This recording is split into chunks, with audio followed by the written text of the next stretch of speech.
fadlan channelka subscribe saar kaambaleelka furo si wax walba oon soo geliyo kuugu soo dhaco. haddaa ka heshay like saar, commenti ka bixi, fikradihiinu waa noo muhiim.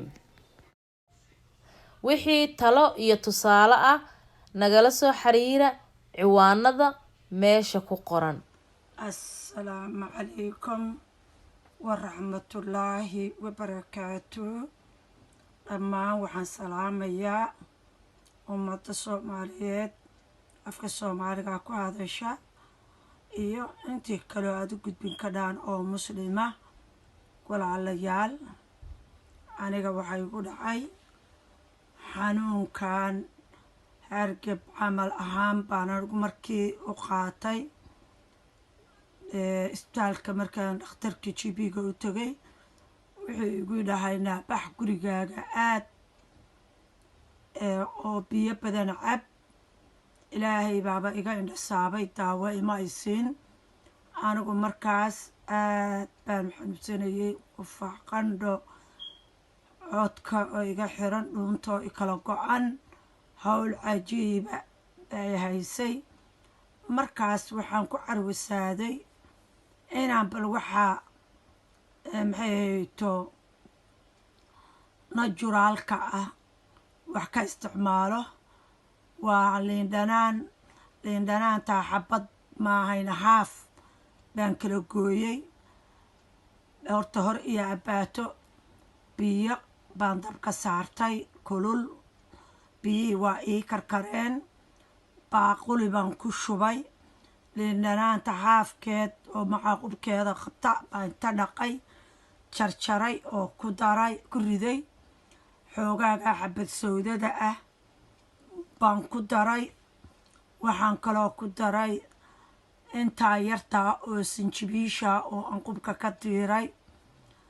intaa yartaa oo qorfaha ah ee dhagayaraha ah.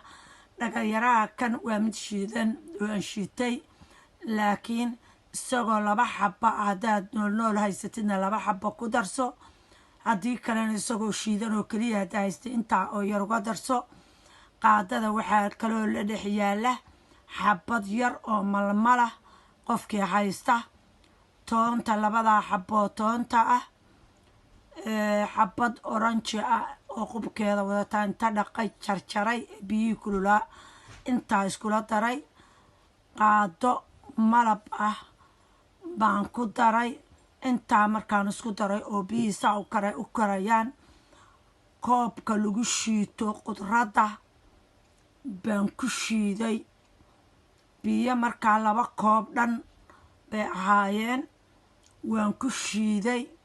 markaan shiiday biyihoo saa u kulal qandac ayagoo ah baan 1 koob cabbay.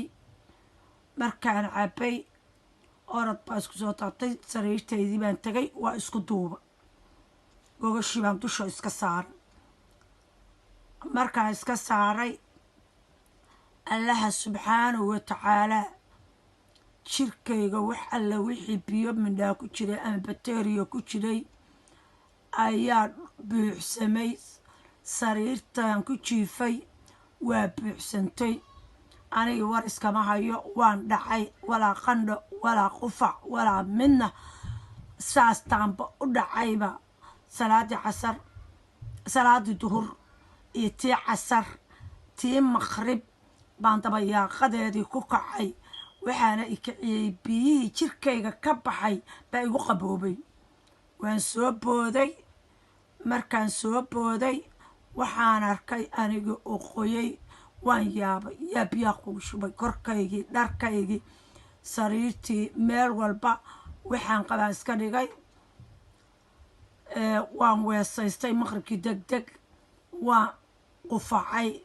wax aad moodid qolof qallashay oo nabar ka soo fuqay oo cunaha iiga dheganaa. wixii iigu daraa cunahay ahayd baan tufay. ilaahay subxaanahu watacaalaa markaan saa ahaa oo aan kacay, oogadayda meeli xanuunaysay iyo meeli kaaraysay midna ma jirin. caafimaadkii aan helay ilaa iyo hadda alxamdulilaah rabbilcaalamiin ayaan ku jiraa. marka walaayaalow isu daweeya intaa isticmaala qofkii iska dareema hargab yar ama qufac yar ama hindhisooyinka hargabka intaa ha isticmaalo ha isku darsado ilaahayna ha tala saarto ducooyinka iyo qul cuudu birabinaas qul cuudu birabilfalaq qul huwalla alxamdi aayad kursida intaasna ha akhrisado insha allah biidni illaahi kariim waxaan rajaynayaa inaad ku biskootaan assalaamu calaykum waraxmatullaahi wabarakaatu